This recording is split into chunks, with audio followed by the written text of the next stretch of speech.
Good morning everyone, welcome to IAS point. This is Deepali. और हम आधारिक संरचना में हम पहले कौन सा टॉपिक पढ़ रहे थे? आधारिक संरचना में हमने पहला टॉपिक क्या पढ़ा? ऊर्जा। और दूसरा हमारा टॉपिक क्या है? स्वास्थ्य। तो स्वास्थ्य का मतलब क्या होता है? स्वास्थ्य का मतलब होता है निरोगता, यानी जब हमें कोई रोग नहीं होता, हमारी तबीयत ठीक होती है, यानी स्वस्थ शरीर होता है हमारा, तब हम उस स्थिति को क्या बोलते हैं? स्वास्थ्य। तो आगे देखते हैं। स्वास्थ्य से हमारा मतलब केवल बीमारियों का ना होना ही नहीं है, बल्कि यह अपनी कार्य क्षमता प्राप्त करने की योग्यता भी है। किसी की सुख समृद्धि का मापदंड है। स्वास्थ्य राष्ट्र की समग्र समृद्धि और विकास से जुड़ी एक पूर्ण प्रक्रिया है। मतलब स्वास्थ्य से हमारा मतलब केवल क्या नहीं है कि बीमारियों का ना होना। स्वास्थ्य को हम केवल इतना नहीं समझ सकते कि बीमारी नहीं है तो स्वास्थ्य हो गया, बल्कि ये अपनी कार्य क्षमता प्राप्त करने की भी योग्यता है, क्योंकि कोई व्यक्ति अपनी कार्य क्षमता तभी प्राप्त करेगा जब वह व्यक्ति स्वस्थ होगा, है ना। किसी की सुख समृद्धि का मापदंड है और स्वास्थ्य राष्ट्र की समग्र समृद्धि और विकास से जुड़ी एक पूर्ण प्रक्रिया है। यह राष्ट्र की समग्र समृद्धि और राष्ट्र के विकास से जुड़ी हुई एक प्रक्रिया है। आगे, यद्यपि 20वीं शताब्दी के इतिहास ने उत्कृष्ट मानव स्वास्थ्य के वैश्विक रूपांतरण को देखा है, फिर भी किसी राष्ट्र की स्वास्थ्य दशा की माप को किसी एक इकाई के रूप में परिभाषित करना कठिन है। यद्यपि 12वीं शताब्दी के इतिहास ने उत्कृष्ट मानव स्वास्थ्य के वैश्विक रूपांतरण को देखा, है ना, फिर भी किसी राष्ट्र की स्वास्थ्य दशा की माप को किसी एक इकाई के रूप में परिभाषित करना कठिन होगा। यानी हम किसी भी राष्ट्र की स्वास्थ्य दशा, उसका माप हम किसी एक इकाई द्वारा नहीं कर सकते।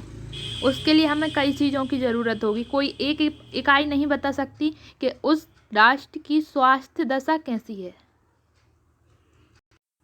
आगे, आमतौर पर विद्वान लोगों के स्वास्थ्य का निर्धारण शिशु मृत्यु दर और मातृत्व मृत्यु दर, जीवन प्रत्याशा, पोषण स्तर के साथ साथ संक्रामक और असंक्रामक रोगों की घटनाओं जैसे सूचकों द्वारा करते हैं। मतलब क्या होता है? आमतौर पर विद्वान लोगों ने स्वास्थ्य निर्धारण, यानी जो स्वास्थ्य है उसका पता लगाने के लिए किस किस को करा है? जो स्वास्थ्य में शिशु मृत्यु दर, मातृत्व मृत्यु दर, जीवन प्रत्याशा, पोषण स्तर और संक्रामक और असंक्रामक रोग, इन सब के सूचकों द्वारा ये पता लगाया जा सकता है कि किसी भी राष्ट्र की स्वास्थ्य दशा कैसी है। तो पहले हम इन सब को जान लेते हैं कि ये सब होते क्या हैं। तो पहला हमारा क्या है? शिशु मृत्यु दर। शिशु यानी होता है छोटा बच्चा, और मृत्यु यानी मृत्यु, और दर यानी दर। ठीक है, तो शिशु मृत्यु दर क्या होती है? शिशु मृत्यु दर का मतलब होता है IMR। IMR यानी इन्फेंट मोर्टालिटी रेट, यानी शिशु मृत्यु दर। अब ये शिशु मृत्यु दर होती क्या है? शिशु मृत्यु दर तब होगी जब प्रति 1000 जीवित जन्म पर 1 वर्ष से कम उम्र के बच्चों की मृत्यु की संख्या को शिशु मृत्यु दर कहते हैं। यानी प्रति 1000 जीवित जन्म, यानी प्रति 1000 जो जीवित शिशुओं के जन्म होंगे, उनमें से 1 वर्ष से कम उम्र के बच्चों की जो मृत्यु की दर होगी, यानी उनकी मृत्यु की जो संख्या होगी, उसे कहते हैं शिशु मृत्यु दर। और शिशु मृत्यु दर को निकाला कैसे जाता है? तो शिशु मृत्यु दर को कैसे निकालेंगे? क्वेश्चन है। तो 1 वर्ष से कम उम्र के बच्चे, मतलब जो 1 वर्ष से कम उम्र के बच्चों की मृत्यु की संख्या, यानी उनकी जो डेथ हुई है वो, और उसे हम 1000 जीवित जन्मों की संख्या से विभाजित करेंगे। मतलब क्या होता है कि 1000 जीवित बच्चों में से 1 वर्ष में जितने भी बच्चों की मृत्यु हुई है उसे हम शिशु मृत्यु दर कहते हैं। और उसे निकालने के लिए हम क्या करेंगे? 1000 जीवित जन्मों की संख्या में से जो 1 वर्ष में, एक पूरे वर्ष में 1 वर्ष के कम उम्र के बच्चे जिनकी मृत्यु हुई है उनको भाग देंगे, तो शिशु मृत्यु दर निकल जाएगी। ठीक है, तो ये थी हमारी शिशु मृत्यु दर। ये क्लियर हो गया। अब हम देखते हैं मातृत्व मृत्यु दर। अब मातृत्व मृत्यु दर क्या होती है? मातृत्व मृत्यु दर होती है MMA, है ना।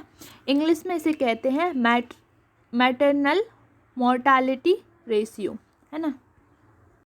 अब ये मातृत्व मृत्यु दर क्या है? मातृ मृत्यु दर यानी जैसे गर्भावस्था के दौरान या शिशु के जन्म के कारण माँ की मृत्यु की दर को मातृत्व मृत्यु दर कहते हैं।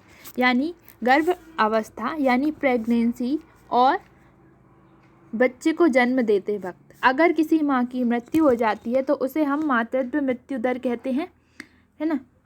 ये क्लियर हो गया हमारा क्या? मातृत्व मृत्यु दर। अब जीवन प्रत्याशा क्या होती है? जीवन प्रत्याशा यानी कि लाइफ एक्सपेक्टेंसी, है ना। इसका मतलब क्या होता है? एक दी गई उम्र के बाद जीवन में शेष बचे वर्षों की औसत संख्या है। यह एक व्यक्ति के औसत जीवन काल का अनुमान करती है। यानी एक निश्चित दी गई उम्र के बाद व्यक्ति की जो शेष उम्र बचती है उसे उसकी जीवन प्रत्याशा कहते हैं, यानी कि लाइफ एक्सपेक्टेंसी, है ना। तो ये क्लियर हो गया हमारा जीवन प्रत्याशा। अब नेक्स्ट पोषण स्तर किसे कहते हैं? पोषण स्तर यानी कि न्यूट्रिशनल लेवल। ये क्या होता है पोषण स्तर? पोषण का स्तर कितना है, यानी हम अपनी ज़िंदगी में कितना पोषण लेते हैं, यानी हम जो चीज़ें खाते हैं और जो चीज़ें हम पीते हैं उनका स्तर क्या होता है, उसे हम पोषण स्तर कहते हैं। ये हो गया हमारा पोषण स्तर क्लियर। अब उसके बाद संक्रामक और असंक्रामक रोग, यानी संक्रामक रोग क्या होते हैं और असंक्रामक रोग क्या होते हैं। संक्रामक रोग क्या होते हैं? संक्रामक रोग का मतलब होता है इन्फेक्टियस डिसीज़, मतलब कि ऐसी बीमारियां जो संक्रमण में आने से फैलती, यानी हम किसी व्यक्ति के संपर्क में आते हैं और वो बीमारियां फैलती हैं, उन्हें हम कहते हैं संक्रामक रोग। और असंक्रामक रोग क्या होते हैं? आप असंक्रामक रोग यानी नॉन कम्युनिकेबल डिसीज़, यानी ऐसी बीमारियां जो किसी व्यक्ति के संपर्क में आने से फैलती नहीं है, उन्हें असंक्रामक रोग कहते हैं, है ना।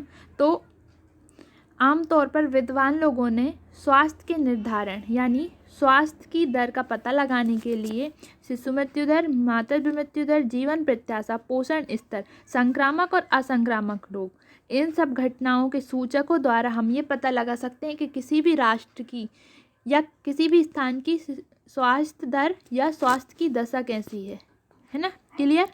नेक्स्ट देखते हैं। स्वास्थ्य आधारित संरचना के विकास से किसी देश में वस्तुओं व सेवाओं के उत्पादन के लिए स्वस्थ जनशक्ति सुनिश्चित होती है। यानी स्वास्थ्य आधारित संरचना के विकास के लिए, यानी जो स्वास्थ्य पर आधारित संरचना है उसके विकास के लिए किसी देश में वस्तुओं व सेवाओं के उत्पादन के लिए स्वास्थ्य जनशक्ति सुनिश्चित होती है। यानी किसी भी देश में सेवाओं वस्तुओं के उत्पाद के लिए स्वास्थ्य की जनशक्ति जो होती है वो सुनिश्चित होती है। हाल के वर्षों में विद्वानों का कहना है कि लोगों को स्वास्थ्य सुविधाएं प्राप्त करने का अधिकार है। हाल के वर्षों में विद्वानों ने क्या कहा है कि लोगों को स्वास्थ्य सुविधाएं प्राप्त करने का अधिकार है। स्वास्थ्य सुविधाएं प्राप्त करना उनका खुद का अधिकार है। सरकार की जिम्मेदारी है कि वह नागरिकों के स्वस्थ स्वास्थ्य जीवन के अधिकार को सुनिश्चित करे। स्वास्थ्य आधारित संरचना में अस्पताल, डॉक्टर, नर्स और अन्य अर्ध चिकित्सक कर्मी, वेड, अस्पतालों में जरूरी उपकरण और एक सुविकसित दवा उद्योग शामिल है। अब सरकार की जिम्मेदारी क्या है कि वह नागरिकों के स्वस्थ स्वास्थ्य जीवन के लिए अधिकार सुनिश्चित करे। मतलब वे हर नागरिक के लिए स्वस्थ स्वास्थ्य जीवन के अधिकार सुनिश्चित करे, यानी जो अधिकार हैं उन्हें ठीक तरीके से दे, उनमें प्रयास करें। सुनिश्चित यानी उन अधिकारों को सरकार क्या करे, पक्के कर दे और उनका पालन किया जाना चाहिए, है ना। स्वास्थ्य आधारित संरचना में क्या होना चाहिए? अस्पताल हो, डॉक्टर हो, नर्स हो और अन्य अर्ध चिकित्सक कर्मी होने चाहिए, बेड होना चाहिए, अस्पतालों में जरूरी उपकरण हो और एक सुविकसित दवा का उद्योग भी शामिल हो। ये होना चाहिए काय में? आधारित संरचना में, है ना। स्वास्थ्य की आधारित संरचना में ये सब होना चाहिए। आगे देखते हैं अब हम यह भी सत्य है कि स्वास्थ्य आधारित संरचना की मात्र उपस्थिति से ही लोग स्वस्थ हो यह आवश्यक नहीं। लोगों की इन सुविधाओं पर पहुंच होनी चाहिए। योजनाबद्ध विकास के आरंभ से ही नीति निर्माताओं ने जोर दिया कि कोई व्यक्ति चिकित्सा सुविधा, आरोग्यकारी और निवारक प्राप्त करने से वंचित इसलिए न रह जाए क्योंकि वह उसकी कीमत अदा नहीं कर पाता। लेकिन क्या हम इस आदर्श को प्राप्त कर पाए? इससे कि हम विभिन्न आधारिक संरचनाओं पर विचार करें। आइए भारत में स्वास्थ्य की स्थिति पर चर्चा करें। मतलब यह भी सत्य है कि स्वास्थ्य आधारिक संरचना की मात्र उपस्थिति से ही लोग स्वस्थ हों यह आवश्यक नहीं। यह भी एक सच्ची बात है कि केवल स्वास्थ्य आधारिक संरचना यानी डॉक्टर, नर्स, अस्पताल में जरूरी उपकरण और उद्योग, इन सब के होने से ही लोग स्वस्थ नहीं होंगे, है ना। यह आवश्यक नहीं। लोग की इन सुविधाओं पर पहुंच होनी चाहिए। ये जरूरी नहीं कि ये सब हो, बल्कि उन लोगों की इन सभी ज़रूरतों पर उनकी पहुंच होनी चाहिए। वो इन सब चीज़ों को जाने, जभी हम स्वास्थ्य को ठीक कर पाएंगे। योजनाबद्ध विकास के आरंभ से नीति निर्माताओं ने जोर दिया कि कोई व्यक्ति चिकित्सा सुविधा, आरोग्यकारी और निवारक प्राप्त करने से वंचित इसलिए ना रह जाए क्योंकि वह उसकी कीमत अदा नहीं कर पाता। योजनाबद्ध विकास के आरंभ से यानी जब से योजनाबद्ध कार्यक्रम चलाए जा रहे हैं तब से नीति निर्माताओं का जोर यानी उनकी कोशिश क्या है कि कोई भी व्यक्ति चिकित्सा सुविधा, आरोग्यकारी और निवारक इन सब चीज़ों से वंचित ना रह जाए क्योंकि वह उनकी कीमत अदा नहीं कर पा रहा है ना। क्या हम इस आदर्श को प्राप्त कर पाए? कि कोई व्यक्ति दवाइयों या किसी भी सुविधा को इसलिए प्राप्त नहीं कर पा रहा क्योंकि वह उसकी कीमत अदा नहीं कर पा रहा। इससे पहले कि हम इन विभिन्न आधारिक संरचनाओं पर विचार करें, हम पहले क्या जानते हैं कि भारत में स्वास्थ्य की स्थिति पर चर्चा करते हैं, है ना। तो हम भी करते हैं। क्या है हमारा स्वास्थ्य आधारिक संरचना की स्थिति। अब इसमें हम ये पढ़ने वाले हैं कि हमारे भारत में स्वास्थ्य आधारिक संरचना की स्थिति क्या है। यानी हमारी जो आधारिक संरचना है उसमें इम्पोर्टेंट में क्या था? स्वास्थ्य था। तो उसकी स्थिति भारत में कैसी है? तो स्टार्ट करें इस टॉपिक को।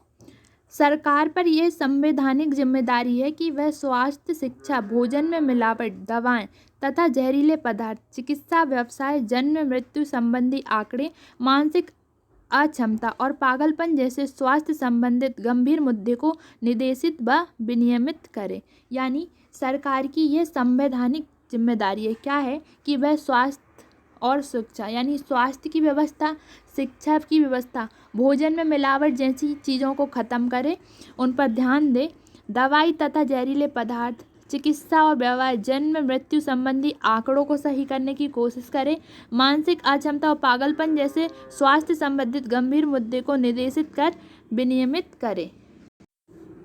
आगे, केंद्र सरकार केंद्रीय स्वास्थ्य एवं परिवार कल्याण परिषद की सहायता से विस्तृत नीतियां एवं योजनाएं विकसित कराती है। जो केंद्र सरकार है वो और केंद्रीय स्वास्थ्य एवं परिवार कल्याण परिषद की सहायता से विस्तृत नीतियां एवं योजनाएं विकसित करती है ना। सरकार क्या करती है? केंद्र सरकार और केंद्रीय स्वास्थ्य एवं परिवार कल्याण इन जैसी संस्थाओं द्वारा वो क्या करती है? नीतियाँ, विस्तृत नीतियाँ और योजनाएं विकसित करती है ना, ताकि इस सब में सुधार आ सके। आगे, वे सूचनाएं इकट्ठा करते हैं और देश में महत्वपूर्ण स्वास्थ्य कार्यक्रमों को लागू करने के लिए राज्य सरकारों, केंद्र शासित प्रदेशों और अन्य निकायों को वित्तीय व तकनीकी सहायता प्रदान करते हैं। वे क्या करते हैं? पहला काम उनका क्या है? सूचनाएं इकट्ठा करना। यानी वे केंद्र सरकार और केंद्रीय स्वास्थ्य परिवार कल्याण परिषद इन सबसे पहले वे सूचनाएं इकट्ठा करते हैं और देश में महत्वपूर्ण स्वास्थ्य कार्यक्रमों को लागू करते हैं जो जगह जगह चलाए जाते हैं, है ना। राज्य सरकार, केंद्र शासित प्रदेशों और अन्य निकायों को वित्तीय व तकनीकी सहायता प्रदान करते हैं। वे क्या करते हैं? राज्य सरकार को, केंद्र शासित प्रदेशों को और अन्य निकायों को वित्तीय व तकनीकी सहायता प्रदान करते हैं जिससे उनका ये जो काम वो पूरा कर रहे हैं वो अच्छी तरह से हो जाए।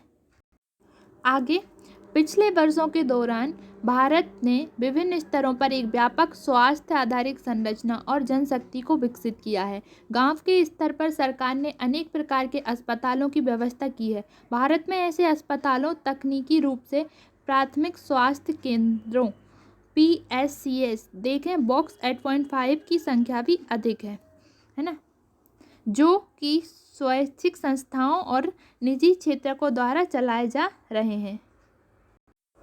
मतलब क्या है कि पिछले वर्षों के दौरान यानी कुछ वर्षों पहले यानी पिछले वर्षों के दौरान भारत ने विभिन्न स्तरों पर व्यापक स्वास्थ्य आधारित संरचना यानी एक बड़ी स्वास्थ्य आधारित संरचना और जनशक्ति को विकसित किया है ना। गांव के स्तर पर भी अनेक छोटे छोटे हॉस्पिटल्स बनाए गए हैं, यानी गांव के स्तर पर सरकार ने अनेक प्रकार के अस्पतालों की व्यवस्था की है। अगर अभी हम देखें तो गांव के स्तर पर छोटे से छोटे गांव में भी हमें हर जगह छोटे छोटे हॉस्पिटल्स मिलते हैं जिनमें व्यवस्थाएं होती हैं, है ना।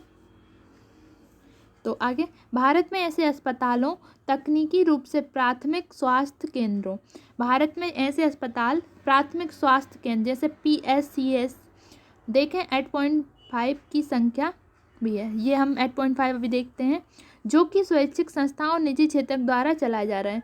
जो स्वैच्छिक संस्थाओं यानी जिनकी खुद की इच्छा है उससे वो संस्थाएं खोलते हैं उन लोगों के द्वारा, और निजी क्षेत्र यानी हमारे प्राइवेट सेक्टर द्वारा चलाए जा रहे हैं। इन अस्पतालों को मेडिकल, दवा और नर्सिंग कॉलेजों में प्रशिक्षित चिकित्सा और अर्ध चिकित्सक कर्मी संचालित करते हैं। इन अस्पतालों को कौन देखता है? वहाँ कोई बड़ा डॉक्टर नहीं होता है ना, लेकिन अस्पतालों को मेडिकल, दवा, नर्सिंग कॉलेज में प्रशिक्षित चिकित्सा और अर्ध चिकित्सक कर्मी संचालित करते हैं, है ना। इन अस्पतालों में ये सब प्रेजेंट रहते हैं। हालांकि वहाँ कोई बड़ा डॉक्टर नहीं होता, क्योंकि वहाँ ऐसे केस आने पर बड़े हॉस्पिटल में ट्रांसफ़र किए जाते हैं, लेकिन ये सब मौजूद होते हैं। अब क्या दिया था देखें 8.5, तो हम एक बार 8.5 को पढ़ लेते हैं और समझ लेते हैं कि उसमें क्या दिया है। ये रहा 8.5। इसमें क्या दिया है? भारत में स्वास्थ्य व्यवस्था, यानी भारत में स्वास्थ्य व्यवस्था कैसी है ना। तो इसको पहले हम रीड करते हैं, फिर इसको समझेंगे। भारत की स्वास्थ्य आधारित संरचना और स्वास्थ्य सुविधाओं की 3 स्तरीय व्यवस्था है: प्राथमिक, द्वितीयक और तृतीयक। प्राथमिक क्षेत्रक सुविधाओं में प्रचलित स्वास्थ्य समस्याओं का ज्ञान व उन्हें पहचानने, रोकने और नियंत्रित करने की विधि, खाद्य पूर्ति तथा उचित पोषण और जल की पर्याप्त पूर्ति तथा मूलभूत स्वच्छता, शिशु एवं मातृत्व देखभाल, प्रमुख संक्रामक बीमारियों और चोटों से प्रतिरोध तथा मानसिक स्वास्थ्य का संवर्धन और आवश्यक दवाओं का प्रावधान शामिल है। ऑक्सिलियरी नर्सिंग मिडवाइफ ANM पहला व्यक्ति है जो ग्रामीण इलाके में प्राथमिक स्वास्थ्य देखभाल प्रदान करता है। प्राथमिक चिकित्सा प्रदान करने के लिए गांवों तथा छोटे कस्बों में अस्पताल बनाए गए हैं। आमतौर पर यहाँ एक डॉक्टर, एक नर्स और सीमित मात्रा में दवाइयाँ उपलब्ध होती हैं। इन्हें प्राथमिक चिकित्सा केंद्र, सामुदायिक चिकित्सा केंद्र और उपकेंद्र के नाम से जाना जाता है। जब एक रोगी की हालत में प्राथमिक चिकित्सा केंद्र में सुधार नहीं हो पाता तो उन्हें द्वितीयक या मध्य या उच्च श्रेणी के अस्पतालों में भेजा जाता है। जिन अस्पतालों में शल्य चिकित्सा, एक्सरे, ECG जैसे बेहतर सुविधाएँ होती हैं उन्हें माध्यमिक चिकित्सा संस्थाएँ कहते हैं। वे प्राथमिक चिकित्सा और बेहतर स्वास्थ्य सुविधाएं दोनों ही प्रदान करते हैं। वे प्रायः जिला मुख्यालय और बड़े कस्बों में होते हैं। ऐसे सभी अस्पताल जहां उच्च स्तर के उपकरण और दवाइयां उपलब्ध हों और जो कि गंभीर स्वास्थ्य समस्याओं का निपटान करें, जिसकी सुविधाएं प्राथमिक या माध्यमिक अस्पतालों में हो, तृतीयक क्षेत्र में आते हैं। तृतीयक क्षेत्र में ऐसे प्रमुख संस्थान भी शामिल हैं जो कि न केवल उत्तम मेडिकल शिक्षा प्रदान करते हैं और अनुसंधान करते हैं, बल्कि वे विशिष्ट स्वास्थ्य सेवाएं भी प्रदान करते हैं। इनमें से कुछ हैं: मेडिकल इंस्टीट्यूट नई Delhi, post graduate institute Chandigarh, national institute of mental health और न्यूरो साइंस बेंगलोर और all India institute of hygiene and public health Kolkata, है ना। और इसको कहाँ से लिया है? National commission on macro economics and health 2005 से, है ना। तो इसमें हमने क्या पढ़ा कि हमारे भारत में स्वास्थ्य व्यवस्था कैसी है। तो एक बार हम इसको अब समझते हैं। भारत की स्वास्थ्य आधारित संरचना और स्वास्थ्य सुविधाओं की 3 स्तरीय व्यवस्था है। मतलब 3 स्तर में उसको बांटा गया है। काय में? प्राथमिक, द्वितीयक और तृतीयक, यानी फर्स्ट, सेकंड और थर्ड। प्राथमिक क्षेत्रक सुविधाओं में प्रचलित स्वास्थ्य समस्याओं का ज्ञान तथा उन्हें पहचानने, रोकने और नियंत्रित करने की विधि, खाद्य पूर्ति तथा उचित पोषण और जल की पर्याप्त पूर्ति तथा मूलभूत स्वच्छता, शिशु एवं मातृत्व की देखभाल, मतलब बच्चे और माँ की देखभाल, प्रमुख संक्रामक बीमारी और चोटों से प्रतिरोध तथा मानसिक स्वास्थ्य का संवर्धन और आवश्यक दवाओं का प्रावधान शामिल है ना। अब क्या है? ऑक्सिलियरी नर्सिंग मिडवाइफ यानी ANM पहला व्यक्ति है। जो प्राथमिक हमारी फर्स्ट यानी जो स्वास्थ्य की व्यवस्था है उसमें पहला व्यक्ति कौन है? ANM बोला जाता है, जिसको हम अपनी सिंपल भाषा में क्या बोलते हैं? नर्स। यानी जो गांव के जो छोटे छोटे हॉस्पिटल्स होते हैं उनमें जो नर्स होती है उसे हम क्या बोलेंगे? उसे बोलेंगे हम ANM, है ना, यानी ऑक्सिलरी नर्सिंग मिडवाइफ, है ना। ये इसका फुल फॉर्म है। जो कहाँ होती है? जो ग्रामीण इलाकों में प्राथमिक स्वास्थ्य देखभाल प्रदान करता है ना। आगे, प्राथमिक चिकित्सा प्रदान करने के लिए गांवों तथा छोटे कस्बों में अस्पताल बनाए गए हैं। हर छोटे गांव में आजकल अस्पताल है। आमतौर पर ये डॉक्टर, एक नर्स और सीमित मात्रा में दवाई होती है। आमतौर पर यहाँ एक डॉक्टर होता है, एक नर्स होती है और टैबलेट्स होती हैं सीमित मात्रा में, है ना। जब क्या होता है?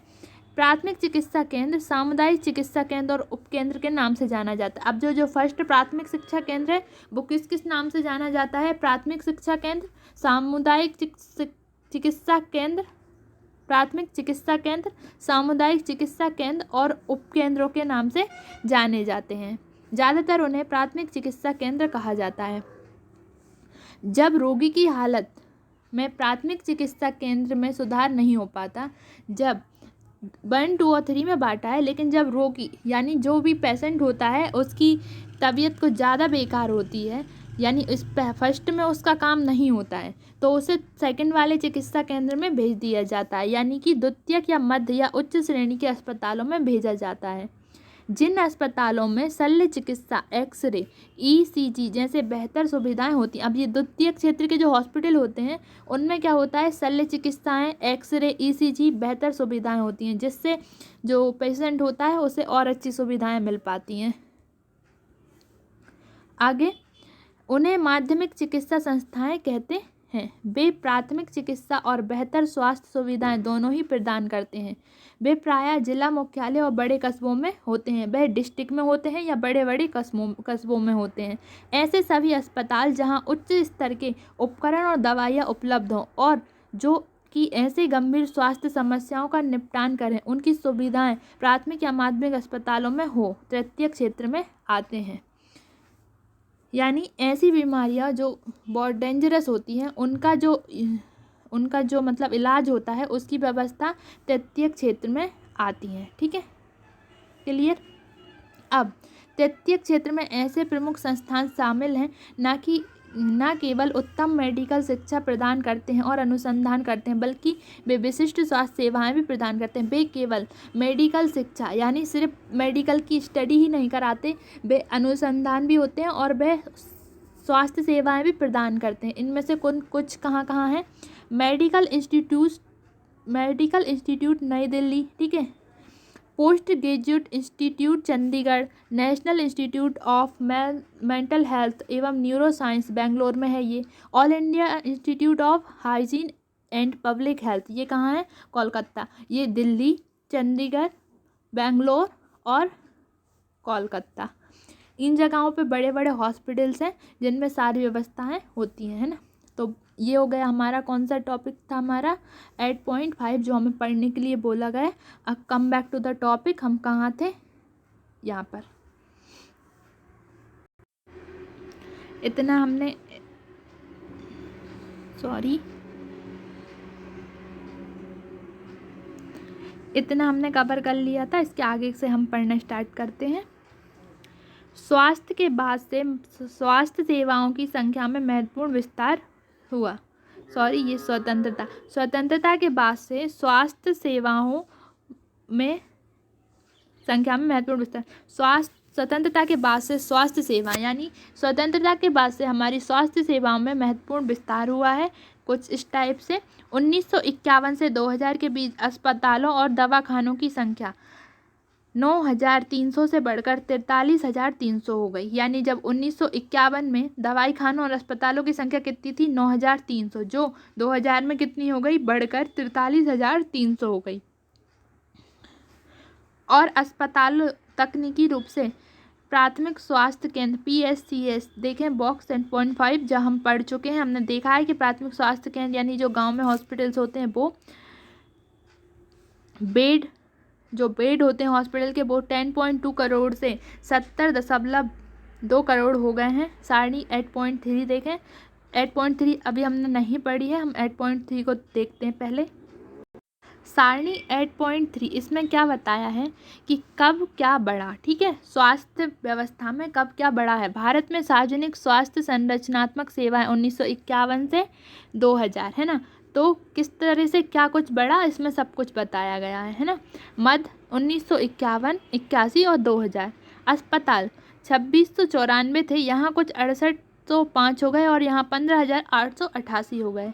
वैसे ही दवा को देखें तो 6,600 के समथिंग थी, 16,745 और 23,65 है ना। ऐसे ही बेड को देखें तो 1,17,000 के समथिंग थे। अब 1981 में वो कितने हो गए? 50,45,038 और यहाँ पर वो 7,19,861 के समथिंग, कुछ इस टाइप से सबके बारे में दिया कि 1951 में क्या था, 81 में कैसा क्या रहा और 2000 में कितना बढ़ गया, है ना। तो इसके आगे 1951 से 99 के दौरान नर्सिंग कर्मियों की संख्या 0.18 से 8.7 लाख हो गई, जबकि एलोपैथी डॉक्टरों की संख्या 0.62 से 5 लाख हो गई है। स्वास्थ्य आधारित संरचना के विस्तार से चेचक और स्नायुक रोगों का उन्मूलन और पोलियो तथा कुष्ठ रोग का पूर्ण उन्मूलन हो गया। यानी क्या दिया है कि स्वास्थ्य आधारित संरचना के विस्तार से चेचक और स्नायुक रोगों का उन्मूलन। अब ये उन्मूलन क्या है? उन्मूलन का अर्थ मैंने पहले भी बताया है। उन्मूलन का मतलब होता है खत्म करना, है ना। और कहाँ से खत्म करना? जड़ से खत्म करना।